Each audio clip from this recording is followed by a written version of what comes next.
One of these blues is warm and one of these blues is cool. Pick the wrong one and you will muddy up your mixes. So which one's which? Let's talk about it. But before we get started, please like this video, subscribe to this channel, and click that notification bell so you never miss a color mixing video from me. Before we start just diving into Cerulean and Ultramarine, let's quickly take a look at some of the other colors that you might have in your collection or that you have seen. So here are Prussian, Phthalo, Ultramarine, Cerulean, and Cobalt. And to the untrained eye, these might just look like a random assortment of blues, but indeed they are not. They either fall under the category of warm or cool, or like Cobalt, unbiased, which we will talk more about in a second. But out of these blues, Cerulean and Ultramarine are two of the most popular, so let's talk about them. If we use a color wheel to locate these two blues, Ultramarine will be on the warm blue side, which means it is leaning towards red, and Cerulean will be on the cool blue side, which means it is leaning towards yellow. This is the critical difference between these two blues.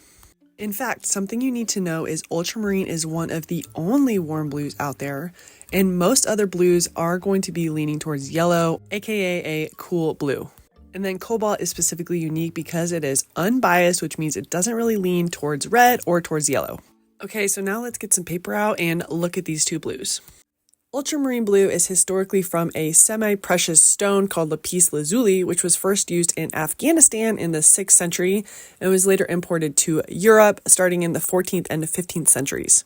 Ultramarine means beyond the sea, and it was one of the most important and expensive pigments used during the Renaissance. The most important thing for you to know is that ultramarine is a warm blue, which means that it leans towards red or towards purple. We are going to look at this more in a second, but because it leans towards red, if you try to use it mixing with a yellow, you are going to get a dull green. But on the flip side, if you mix it with a cool red, you are going to get a vibrant purple. Again, we'll look at this more in a second. I suggest you putting a big fat W in permanent marker on your ultramarine paint tube. Alright, so now let's look at lovely Cerulean. The history of Cerulean is not as exciting as ultramarine. Its name comes from Latin for sky or heaven. It doesn't come from a natural stone, but the synthetic pigment was first created in 1805 by mixing a couple of other blues together. But what is most important for you to know is that Cerulean is a cool blue, which means that it leans towards yellow and has some green in it. When we look at these two blues next to each other, you can really see how much greener Cerulean is. And I will say that I know for beginners who are just learning color theory that it's really hard to differentiate the coolness or warmth of these blues. But just looking at these, I think you can see that Cerulean does have more green in it. And although you can't see the red in the ultramarine, you can certainly see that it is not greenish. Okay, now for the question of this video. What has tripped you up most about these two colors? Did you know they were different but weren't sure why? Drop a comment and let me know, I'm super curious. Okay, so let's keep going. If blue is a primary color, then you can use blue to create two of the three secondary colors, specifically purple and green. So let's do a brief overview of mixing those two colors so you can see the difference. Alright, if blue and yellow make green, let's mix up both of these blues with a yellow to see what kind of green we get. We are going to use the standard and popular Hansa yellow, which is a cool yellow, and we are going to write down these two swatches here. So while I am writing this out, I want you to think through this with yourself. What kind of green am I going to get when I mix this with ultramarine versus cerulean? One is going to be vivid and one is going to be muted or dull. If you mix muddy greens and really struggle to figure out which blue to use, listen up because this is for you. Alright, so I have some ultramarine and I have some Hansa yellow on my palette, and you can see right off the bat that I am not getting a vivid green. Remember back to what I said about ultramarine having some red in it? The red in the ultramarine mutes out the green I'm trying to make and creates a dull green. Just because a green is dull does not mean that it is muddy.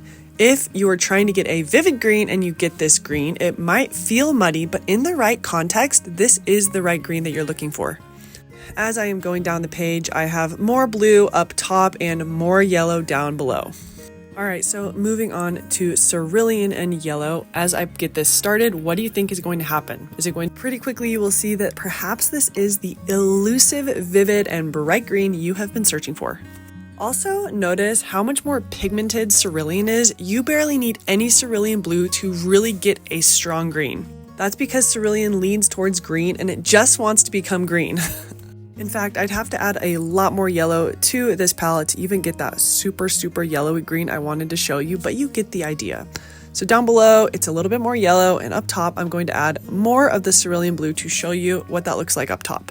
So color is all about context. If you wanted a duller green, say you were painting a pine tree, this bright vivid green is not what you would want. This looks more like spring grass, but I hope you can see that winging it is not a winning strategy. If you want to understand how to get to what you want to paint, you have to understand where you are starting, and by that I mean what your colors do. All right, so now let's move on to mixing up purples. So blue and red make purple. So we are going to use a carmine red, which is a pretty standard and popular cool red. It is similar to the very popular alizarin, which also comes in paint sets often. However, it is brighter and a lot cooler. So once again, as I write this out, what do you think is going to happen? Which one of these blues is going to give us a vivid, beautiful purple, and which one is going to give us a beautiful but duller and muted purple? We are going to start off with ultramarine, and when I add ultramarine, you will be able to see pretty quickly that it makes a quite lovely purple. And like we discussed earlier, that's because ultramarine is already leaning towards red, and carmine, on the other hand, which is for another video, is already leaning towards blue. It's a beautiful love story. It's like they want to be together. So as I go down the page, I am adding more red. And please note just how magnificent it is that you get such an array of colors just with 2 different pigments. On that note, a quick aside, this is why color charts are so useless, because you don't see the variety of pigments you get from 2 colors, you just see 1 color, which doesn't really help. Something to note is that if you wanted an even more vivid purple, you would use a red that leans even more blue, like a magenta or a rose. That is really important to know, because you can't be upset about the colors you're not creating if you don't have the colors to create it in the first place. Okay, so now let's move on to mixing that carmine with the cerulean blue. What do you think is going to happen? Well, lo and behold, cerulean leans away from red, and so when you mix it with this carmine, you get an incredibly dull purple, which again, in the right context, is what you want. But if you are going for a vivid purple, you will be highly disappointed. So there you go. There are the beautiful colors of cerulean and ultramarine mixed with a yellow to give you greens and mixed with a red to give you purples. These differences are from the critical importance of understanding color bias, or whether a color leans warm or cool. I think you can probably see from these demonstrations that when people just say pick blue or pick red, that is not enough. You have to know more about the blue or red or yellow you are picking in order to know what color you are going to create. Okay, so now that you understand the differences between these 2 massively popular blues, I really hope moving forward you don't just randomly pick a blue, but you reverse engineer which color you want to get to so you know which blue you need to start with. If you struggle with color mixing and want to take your skills to the next level, I actually teach this stuff in my signature color mixing course called the Color Mixing Lab. But if you want to just dip your toes in first, then I invite you to come to my free workshop. It is the perfect starting point. In my free workshop, we talk about 3 different secrets about color mixing nobody is talking about, and you need to know them. The link to that free workshop is down below in the description, and I cannot wait to see you there. All right, well, that wraps it up. Thank you so much for spending this time with me. If you love painting, especially landscape painting, I invite you to check out last week's video where I walk you through what 88 weeks of a consistent painting practice looks like. If you want to watch that video, you don't have to go anywhere. You can just click on it because it's coming up right here.